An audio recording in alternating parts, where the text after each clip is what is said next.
Sejam muito bem-vindas ao podcast Viver Bem. Eu sou Sumaika Noronha, diretora do Labovida, onde você é muito bem cuidada. No episódio de hoje, o nosso tema é sobre vaginose bacteriana. O que é, por que acontece e como tratar. E hoje eu trouxe a doutora Jordânia Guedelha, ginecologista com qualificação em patologia do trato genital inferior e também especialista em colposcopia. Doutora Jordânia Guedelha, muito obrigada pelo convite, por você ter aceito esse convite e poder contribuir com tantas mulheres maravilhosas sobre um assunto tão importante que é a vaginose bacteriana. Eu que agradeço o convite, estou muito feliz por estar aqui hoje. E a gente poder contribuir, né, doutora? Com certeza. Um assunto que tem muitas mulheres com dúvida e a gente poder estar aqui e falar e poder ajudar essas mulheres. E eu gostaria de começar sabendo o que é essa vaginose bacteriana e por que tantas mulheres adquirem. Uma coisa tão frequente, né, Sumaika? Então, a vaginose bacteriana nada mais é, digamos assim, a forma clínica mais comum de se manifestar uma coisa que a gente chama de disbiose vaginal, né? É uma das manifestações da disbiose vaginal. E o que seria a bacteriana? A gente sabe que a microbiota vaginal, ela é composta por vários micro-organismos, né? Só que na nossa, digamos assim, na nossa flora vaginal normal, qual é o micro-organismo que predomina ali? Os lactobacilos, que são nossas bactérias do bem. Quando, por algum motivo, esses lactobacilos estão diminuídos ou estão mesmo ausentes, o que vai predominar? O crescimento de outros micro-organismos, outras bactérias, que geralmente são predominantemente o que a gente chama de anaeróbios, né? E aí ocorre essa disbiose, ocorre essa, digamos assim, essa bagunça, esse desequilíbrio dentro da nossa flora. Microbiota vaginal. E aí a gente chama isso de vaginose bacteriana, tá? E aí, por que ela é tão comum, né? Nas mulheres é tão frequente? Porque geralmente ela acomete justamente essas mulheres que estão na idade fértil, que a gente chama de menacme, né? E que é uma coisa comum. E aí, ao longo da nossa conversa aqui, a gente vai saber o porquê, né, que isso está acontecendo, por que ocorre de forma tão frequente. E os sintomas? Quais são os sintomas mais comuns que as pacientes chegam para você no consultório, né? Porque a gente também sabe que tem a vaginose e também tem a vaginite. Isso. Né? Que pode haver essa confusão. Tem. E quais são os sintomas, tanto da vaginose como da vaginite? Então, Sumaika, olha, se eu te disser que 50% hoje das vaginoses bacterianas, elas são assintomáticas, tu vai acreditar? É um número até espantoso, né? Mas, assim, 50% tem e nem sabe que tem, porque ela não tem a percepção de saber que tem alguma coisa ali acontecendo dentro dela, tá? Mas as outras 50% que consegue perceber essa coisa diferente, né? O que elas sentem, o que elas se queixam mais, né? Geralmente vai ser um corrimento que pode ser esbranquiçado ou acinzentado, até mesmo amarelado. Pode cursar com odor característico, né, um mau cheiro. Esse odor característico ele pode piorar durante o período menstrual, durante a relação sexual, por conta da presença ali do esperma na mucosa vaginal. Pode cursar, às vezes, com um leve, discreto prurido, que é a coceira, um discreto ardorzinho? Pode. Mas, se tu me perguntar como é que a gente diferencia da vaginite, né? Existem também outros tipos de vaginites, né? Que vão cursar, por exemplo, predominantemente com coceira, né? Predominantemente com uma secreção que a gente chama bifásica, em grumos, né? Ou apenas, predominantemente só com o ardor, até mesmo a dor durante a relação sexual. Então, assim, varia muito da mulher conseguir perceber que alguma dessas coisas estão acontecendo ali com ela que não é normal, tá? Mas dessas 50% que percebe, geralmente é isso que eu te falei, tá? Uhum. Mas, infelizmente, 50% elas não vão perceber nada, tá? E nem sabe que tem. E é importante, né? Porque saber até essa diferença, doutora, porque tem muitas mulheres, como a senhora falou, que são assintomáticas. Né? E eu tenho certeza que quando vai no seu consultório, eu já vi, eu acompanho o seu trabalho e vejo que você faz um trabalho diferenciado, porque não é só tratar o sintoma, você vai atrás da causa, através de uma leitura de uma bacterioscopia, que depois a gente vai falar um pouco mais sobre isso, mas que é um exame que é simples, mas que você ali consegue matar aquela charada. Olha, qual é a nossa dificuldade, né, que a gente vê no consultório? Quando eu uso só os critérios clínicos para fazer um diagnóstico, né, de um corrimento, o que acontece? Eu vou aliar o quê? O que eu estou vendo, o aspecto da secreção, no máximo eu posso ali aferir o pH daquela secreção, daquela vagina, e no máximo eu posso fazer também um teste de whiff, né, que é aquele ácidozinho que a gente joga ali, que exala aquele odor característico. Então, assim, se eu seguir esses critérios, que era o que, digamos assim, antigamente faziam, né? Era o que a gente aprendeu na faculdade, na residência, diagnosticar por isso, né? A sensibilidade é muito baixa. Eu só consigo diagnosticar 37% de todas as vaginoses. Imagina que é menos que 50%. Eu tenho mais chance de acertar cara ou coroa jogando uma moeda para cima do que fazer o diagnóstico através desse critério. Então, daí vem a microscopia no diagnóstico. É muito importante. Por que eu te digo que frisa esses 50% das assintomáticas? Isso foi tão assim falado nos últimos anos que ano passado a nossa Federação Brasileira de Ginecologia e Obstetrícia, ela soltou, né, um informe que inclusive as gestantes hoje no pré-natal, elas devem ser avaliadas, a microbiota dela tem que ser avaliada. Por quê? Por essa grande porcentagem de assintomático, a gente sabe que vai falar lá na frente quais são as complicações de uma vaginose que não é tratada, principalmente durante uma gestação, é o parto prematuro, é a bolsa rota prematura, tá? São as coriamnionites, que são as infecções graves, né, dentro do útero. Então, assim, isso se tornou até uma proposta da Febrasgo para que essas grávidas hoje sejam avaliadas. Então, assim, a microscopia, ela veio como hoje, né, padrão ouro para esse diagnóstico. Mas, assim, lá no consultório, engraçado, às vezes você chega lá para fazer uma rotina ginecológica. Na minha rotina ginecológica, hoje, eu não consigo uma paciente sair do meu consultório e eu não fazer um afresco ali rapidinho. Rapidinho. E que você consegue um diagnóstico. E aí tá lá, aquela vaginose bonitona lá e a paciente simplesmente não tem queixa nenhuma. Não tem nenhuma queixa. E você consegue passar um tratamento já correto ali, sair não com aquela dúvida, aqui eu vou pedir aqui uma cultura ainda para saber, essa cultura daqui a 7 dias vai sair esse resultado. Você trata às vezes com antibiótico, com antifúngico ali, mas para resolver o problema rápido, mas você não sabe o que é, na verdade. Não. E você já tendo o diagnóstico da bacterioscopia, você já consegue passar o tratamento correto. Por que hoje se tornou o padrão ouro do diagnóstico, né? Dessas vaginoses, das vaginites, até da candidíase, né? Porque acaba que a gente acha, né? A gente vai meio que induzido pela queixa da paciente. Por exemplo, uma paciente chega comigo, doutor, eu estou com uma coceira que não melhora.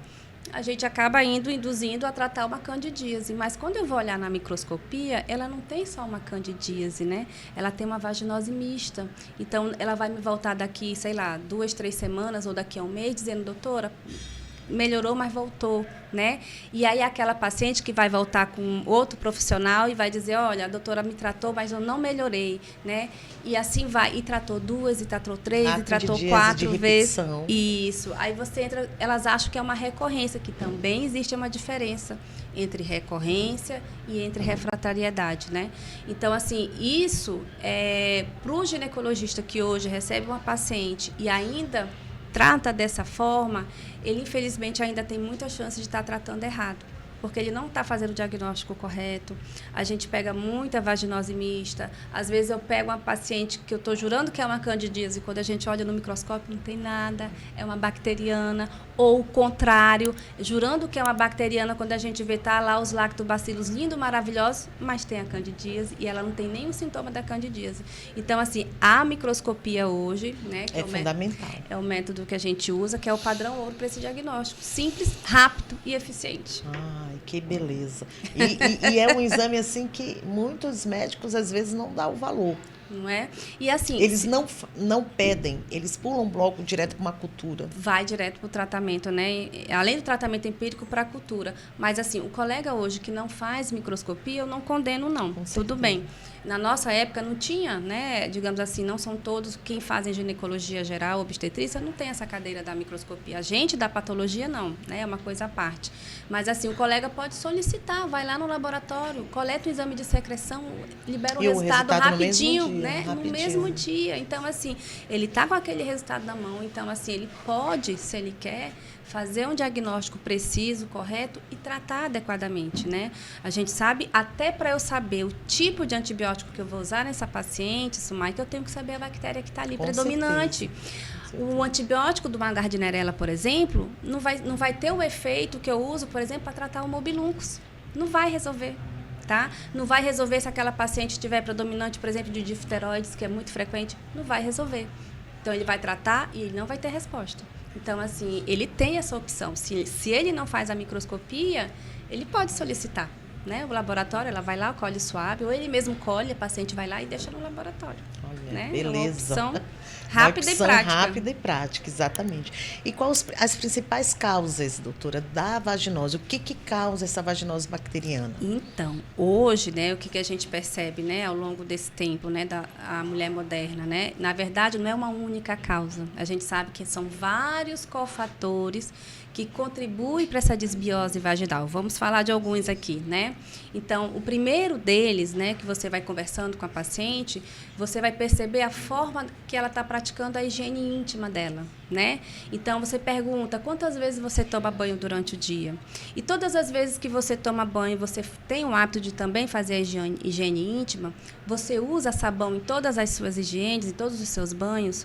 Qual tipo de sabão que essa paciente utiliza, porque isso faz diferença, né? O tipo de sabão, dependendo do pH do sabonete, ele altera também, né, o pH tanto da pele da vulva como vaginal, altera a microbiota. Se ela tem o hábito de estar lavando o canal vaginal, que é muito comum isso, as pacientes dizer que tem às vezes o hábito sim de lavar canal vaginal. Se ela tem o hábito de fazer ducha vaginal, que também é ruim. Imagina você quando joga sabão dentro da mucosa, quando você faz ducha vaginal dentro da mucosa, você está levando os nossos lindos lactobacilos que estão por ali, resistentes, né? Os nossos guerreiros. Então, isso não é legal. Outra coisa em relação à prática, né? A prática sexual dessa paciente. A gente sabe que hoje a vaginose bacteriana ainda não é considerada uma IST. Até foi uns longos anos atrás, né? Uma infecção sexualmente transmissível. Mas esses parâmetros, acredito eu que vão até mudar. Mas lá na frente eu vou falar por quê, tá? Mas o que influencia a prática sexual? A gente sabe, por exemplo, que a relação sexual sem o preservativo, numa paciente que está vulnerável, ela propicia também, né? Ela é um fator de risco para essa desbiose. O esperma, a gente sabe que tem um pH mais alcalino, né? Um pH alto. Quando ele entra em contato ali com aquela mucosa vaginal, ele ajuda a alterar também o pH daquela vagina. Então, nessas pacientes que estão em crise ou até mesmo em tratamento, é fundamental o uso do preservativo. Outra coisa interessante, né? Na prática sexual, a gente pergunta, você tem prática de ter relação vaginal, anal, oral, como é que é, né? E a gente sempre orientar essas pacientes que o sexo anal ok, beleza, pode acontecer, mas ele tem que ser aquele último sexo, digamos assim, né? Começa lá ou oral ou vaginal, mas termina no anal. E por causa da contaminação. Isso, né? A gente sabe que ali aquelas bactérias da região gastrointestinal não são bactérias que é para estar ali colonizando a nossa vagina, né? Exatamente. E querendo ou não, essa prática, o caminho inverso facilita isso. Outra coisa que é importante, o tipo de calcinha, né, que a mulher usa, né? Então, a gente pega muita paciente que gosta, né, que tem o hábito de usar rotineiramente, diariamente, as suas calcinhas fio dentais, né? E aí, doutora, a gente não pode usar calcinha fio dental? Aí eu começo, calma, a gente pode. Mas, assim, vamos usar com cautela, né? Não dá para ficar 24 horas do dia, exatamente. 7 dias da semana na calcinha fio dental.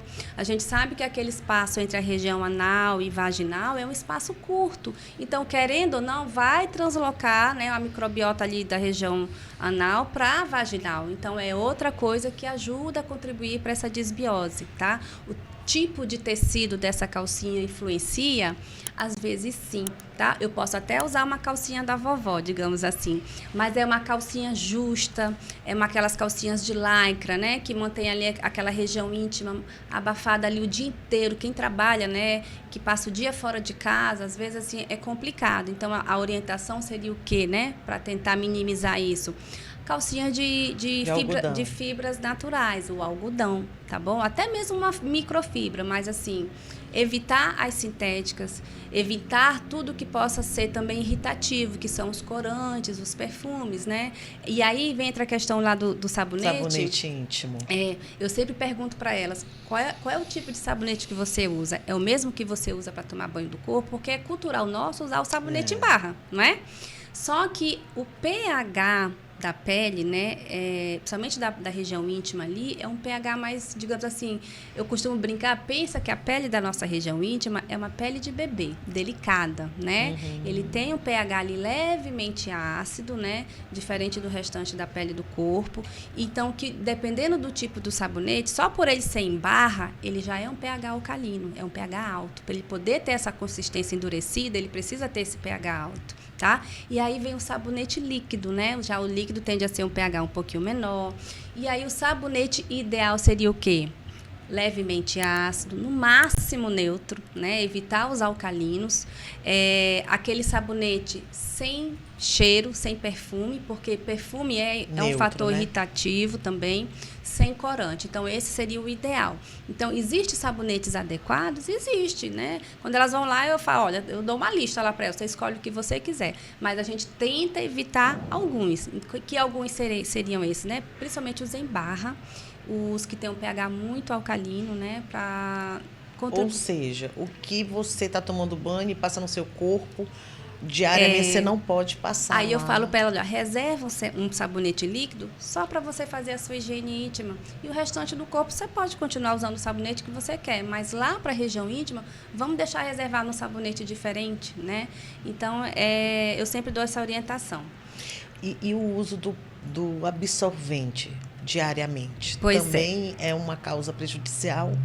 Assim, tudo, né, que diminui aquela aeração que existe ali entre o meio externo com a vagina é prejudicial. Então, o absorvente, querendo ou não, ele abafa aquela região, né? A gente impede um pouco ali a circulação. Então, as pacientes que gostam de usar, por exemplo, aquele protetor diário, né?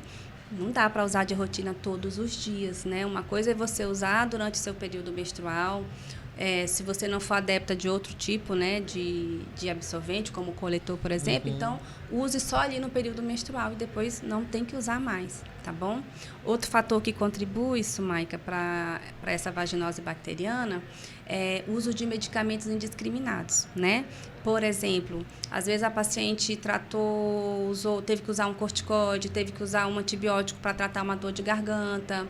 É uma paciente que tem uma patologia que precisa usar uma certa medicação. Então, dependendo dessa medicação, ela pode acabar atingindo os lactobacilos, né? Que não tem nada a ver ali com a história. E aí acaba diminuindo essa população. E aí acaba crescendo os outros micro-organismos que estão ali, tá?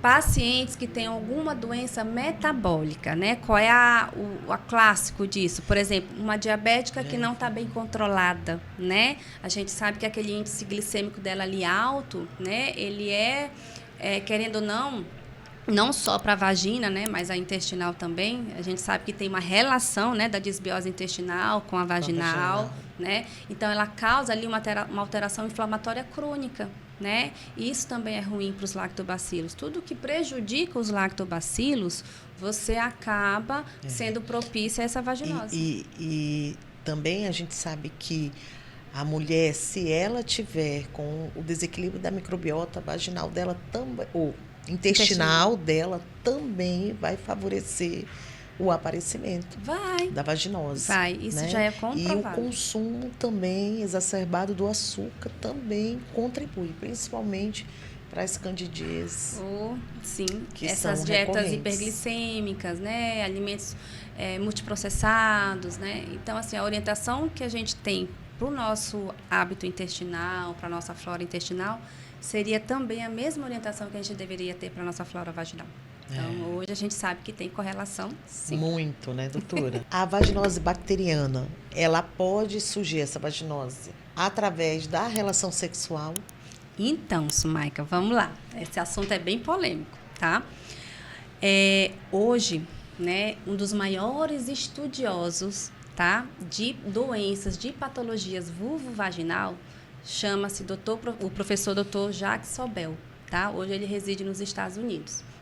Então, assim, hoje, o Dr. Jacques Sobel, que era um que batia a tecla dizendo que não tinha, né, relação não trata como uma infecção sexualmente transmissível, ano passado teve um encontro internacional aí de Europa, Américas, né, inclusive América do Sul, né, a gente tem uma sociedade chamada ISSVD, que é uma sociedade internacional só de doenças vulvovaginais, tá?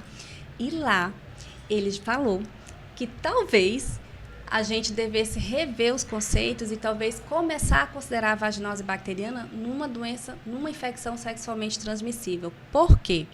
Sabe-se que aqueles casos das pacientes que têm vaginose recorrente, que é aquela que eu faço o diagnóstico, que eu trato, que ela faz o controle de cura, ficou negativo, daqui a pouco, o segundo episódio, acontece a mesma coisa, ou seja, 3 ou mais episódios, eu tratei, vi que tratei, mas ela continuou tendo os episódios recorrentes. Esses casos, e ela assim, mudou o estilo de vida dela, ela reavaliou todo o que a gente chama de checklist, né? Ela reavaliou todos aqueles cuidados da higiene, da alimentação, da atividade sexual dela, da vestimenta dela, enfim, fez tudo, né? Tudo certinho. E voltou. O que aconteceu? Então, essas mulheres, quando elas voltam a ter a relação sexual com o parceiro dela ou com a parceira, né? O parceiro dela sem o uso do preservativo, a gente detecta que essas pacientes são as que tiveram as recorrências. E daí, estudando, o que eles verificaram? Que nessas pacientes que a gente não trata o parceiro, porque teoricamente não tem indicação de tratar, né? É isso que eu ia perguntar, e trata o parceiro? A gente não trata o parceiro, o que acontece? O parceiro provavelmente ficou colonizado, né? Na pele do prepúcio ali do pênis, ele provavelmente ficou colonizado e no intercurso lá na hora da penetração, sem o preservativo, recoloniza a paciente. Então, esses casos, inclusive agora a gente está tratando os parceiros, pelo menos nas recorrências, enquanto isso não virar uma diretriz ainda, tá? Existe um outro grupo de grandes estudiosas, são as australianas, a gente brinca que são as australianas, né? Elas já fizeram um estudo provando isso. E agora, o grupo de estudo do Dr. Jacques Sobel também já está chegando na mesma conclusão, né? Então, hoje, quem participa dos congressos, desses eventos, a gente já está ouvindo falar isso, né? Que ela pode ter, sim, relação com a atividade sexual, nos casos de recorrência, principalmente, dos parceiros que não foram tratados. Aí, esses casos, a gente acaba tratando sim, tá? Por isso, a orientação durante o tratamento, realmente, sem a atividade sexual, terminou o tratamento, pelo menos 2, 3 meses, ela vai ter que ficar no uso do preservativo para não ter o risco de recolonizar, tá? Então, assim, a indicação hoje é tratar parceiro só nas recorrências, pelo menos por enquanto, né? A gente brinca que é off-label essa indicação, mas se você for nos congressos, nos eventos, já é uma indicação isso, tá bom? Olha, muito bom, doutora. Muito bom mesmo. E existe alguma relação entre vaginose bacteriana com o uso do anticoncepcional? Então, né? Não são todos os anticoncepcionais, né? A gente sabe que aquele anticoncepcional hormonal que tem o estrogênio associado, ele minimiza, né, os efeitos da progesterona, que é aquele hormônio que causa uma leve atrofia, né? Mas naqueles que são somente de progesterona, seja pílula, seja injetável, seja qual for o método que ela usar ali, ele leva, assim, né, uma leve atrofia, digamos assim, pode diminuir a lubrificação vaginal. E isso, o que acontece quando essa leve atrofia? A mesma coisa que você imaginar a mulher que está grávida e a mulher que está no puerpério, que a gente sofre, né, essa vagina fica mais ressecada, porque ocorre, de fato, essa leve atrofia. Então, os lactobacilos, eles sobrevivem de um produto que está presente nas células. Então, quando ocorre essa atrofia, essa camada de célula vai diminuir e esse substrato que alimenta, digamos assim, esses lactobacilos vai diminuir. E o que acontece com meus lactobacilos? Também vão diminuir, vão reduzir, e aí fica propício ao crescimento das bactérias que não eram para estar crescendo ali. O nosso soldadinho lá... Então assim, mas em contrapartida, veja bem, em contrapartida, a gente sabe que tem algumas vaginoses, algumas bactérias que durante o período menstrual, né, elas se multiplicam mais. Por quê? Elas se alimentam do ferro, né? O ferro que está presente ali, a gente sabe, nas células do sangue, né? No caso da Gardnerella. Isso. Então, existem casos difíceis, principalmente os casos refratários, que a gente acaba tendo que suspender a menstruação daquela mulher para conseguir tratar, para tirar ela sair da crise. Então, essas aí a gente vai acabar tendo que usar o anticoncepcional. Mas aí a gente dá preferência, se ela não tiver nenhuma contraindicação, para algum que tenha o estrogênio junto, justamente para não passar por esse processo da atrofia que a gente não quer que tenha, tá? Mas, assim, são pesos, duas medidas, né? A gente tem que avaliar caso a caso. Então, assim, às vezes tem pacientes que a gente vê que ela está, por exemplo, com implante, né, de progesterona, que é maravilhoso, hoje é o método mais eficaz, né, mas que às vezes a gente não consegue resolver. E quando você olha lá naquela microscopia, olha como a microscopia ajuda a gente. É linda a aquelas células profundas parabrasais, não vai me ajudar, né? Então, em alguns casos, a gente até pede para tirar. Então, assim, existe sim uma certa influência. E é importante aqui no nosso estado, por exemplo, que é um estado quente, né? A proliferação, quando está em crise, ser maior, porque a vagina da gente é um meio de cultura. Né? A temperatura já é alta. E a gente, não estou falando todas as mulheres, mas existem mulheres que têm o suor vaginal. Sim. Né? Que aquela umidade que está lá na calcinha, que fica na calcinha, por causa da alta temperatura, favorece também mais a proliferação.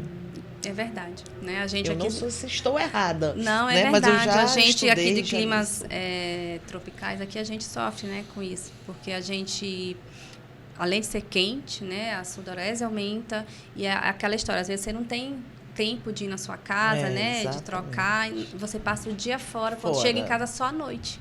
Então, ali você criou um ambiente perfeito, né? Que as bactérias gostam. Você aconselha essa lavagem vaginal ser 2 vezes ao dia, 3 vezes ao dia? O que eu falo para ela? Mundo ideal seria 1 vez ao dia. Doutora, não tem como, aqui em Boa Vista a gente não consegue. Realmente não dá. Então, assim, 2 vezes já está ideal, tá? Você, se quiser pela manhã, se tiver na hora do almoço, à noite, mas assim, 2 vezes é uma frequência legal, tá? Eu não recomendo passar mais do que 3. Tá? Porque tem paciente que chega lá, toma 4, 5, 6 banhos. Aí eu brinco com ela. Que também é a vagina lá também, aquele muco que fica, né? Aquela cera que fica. Vou falar o nome cera, não falar outro nome. É uma proteção também, né, não, Sim, doutora? Aí a gente também não pode estar toda hora tirando. Não pode. Né? Ela é uma proteção. E aí, o que você pode fazer para minimizar isso? Então, se você gosta de tomar vários banhos, até porque é quente realmente, né?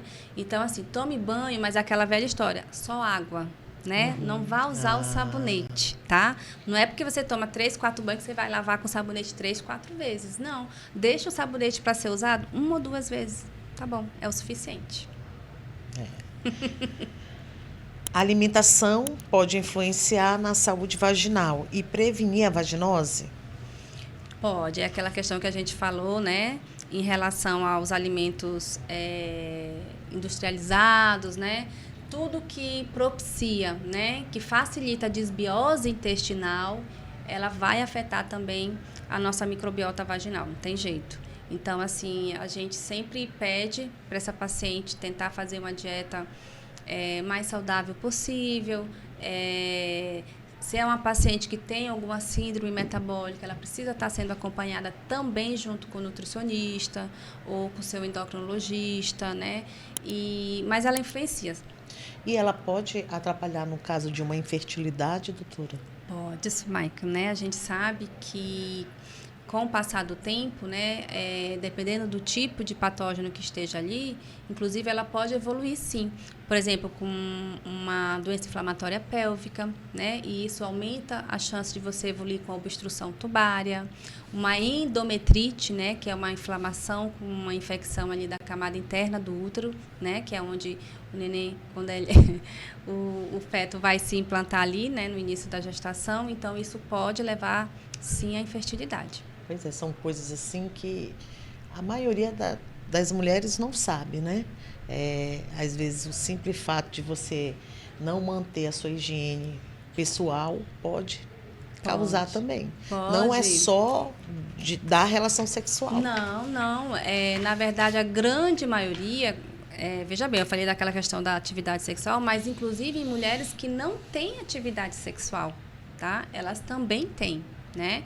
E aí, numa dessas infecções, ela desenvolve uma bartolinite, uma esquinite, né? Que são inflamações daquela glândula que está bem ali na entrada da vagina. Então, assim, a higiene dela, ela é fundamental. Um bom, né, por que é importante ela estar lá frequentando o ginecologista, né? O ginecologista vai saber dar essas orientações que às vezes ela está fazendo de maneira errada, mas assim, sem saber até, né? Então é importante dar essas orientações para ela. E o tratamento? Qual o tratamento mais eficaz? Olha, número 1, mudanças, né? De todas essas coisas que eu falei aqui, né? Do estilo de vida, hábitos de higiene, hábitos sexuais, manejo do estresse. Imagina hoje a vida da mulher moderna, né? Uhum. Ela tem que ser dona de casa, ela tem que ser mãe, ela tem que ser esposa, ela tem que trabalhar. E o estresse, querendo ou não, né? Ele meio que... A gente tem uma falha ali na nossa resposta, né? Imunológica, tá? Então... nas mulheres que hoje sofrem de ansiedade, por exemplo, né, é uma batalha para elas. Então, enquanto elas não manejarem essa ansiedade, esse estresse delas, às vezes elas não conseguem ter um tratamento eficaz, tá? Mas, aliado a essas coisas, né, que é fundamental, que é importante, né, esse conjunto de coisas que ela precisa ter em mente que é importante, né, em relação aos medicamentos, né, tudo vai se basear, como eu falei no início, no que eu estou vendo naquela microscopia, naquela microbiota dela, tá? O médico vai pecar, vai estar errando, passando determinado medicamento, determinado antibiótico para uma bactéria que não vai responder, né? E aí vai ficar ali, e isso pode induzir lá no futuro até uma resistência, que não está mais uma coisa tão infrequente, infelizmente.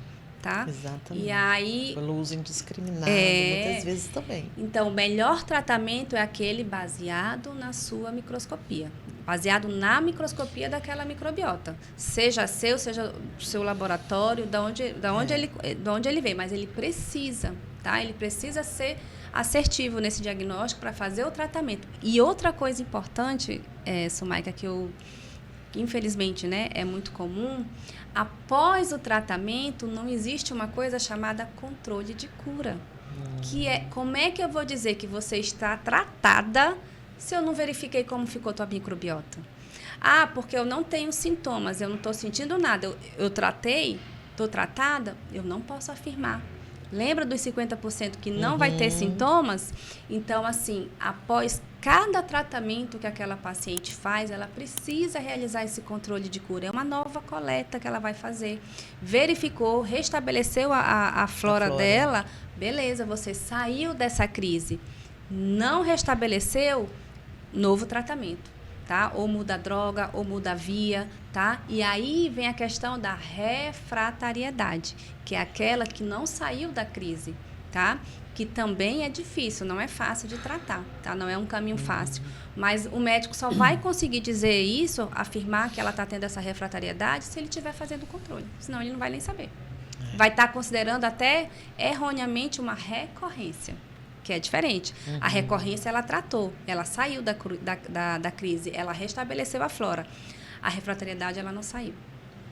Interessante, doutora. E, doutora, e qual o diagnóstico, assim, que a senhora mais faz é o GRAM? O diagnóstico principal para... Hoje é o padrão ouro, tá? E assim, no mundo inteiro é o padrão ouro, né? É a microscopia pelo GRAM, né? Que é o que a gente usa os scores de Nugget, né? Então, é a microscopia pelo GRAM, ele é o padrão ouro. Aquele critérios lá que eu falei no início que usava o clínico, com que a gente chama de Ansel, né? Ele faz o exame a fresco, que também é muito bom, tá? Mas, infelizmente, a sensibilidade dele, mesmo assim, ainda é baixa, tá? O a fresco, ele vai até te dar uma luz ali, né? Vai te direcionar mais ou menos. Se você não tem nada, pelo menos um a fresco, tá bom? Mas o que vai bater o martelo sempre vai ser o GRAM. É lindo.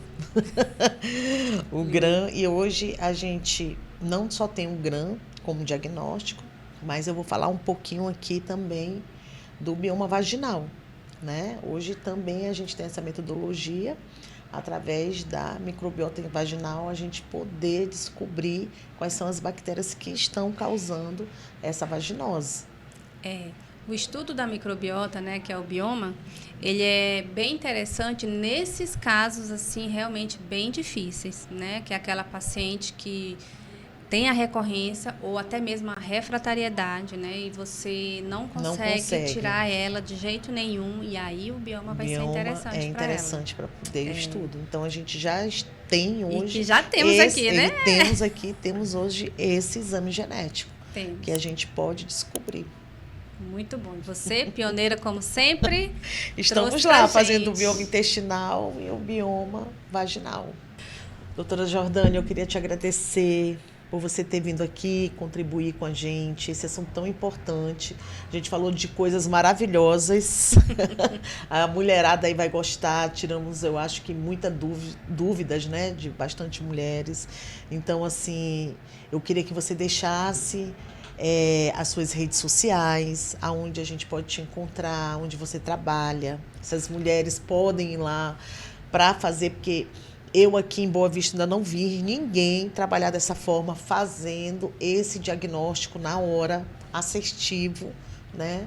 Então, eu acho isso um diferencial no seu trabalho e te parabenizar por isso também, né? Que você foi atrás de buscar uma coisa nova para inserir na tua rotina e que você pode ajudar muitas mulheres através disso aí.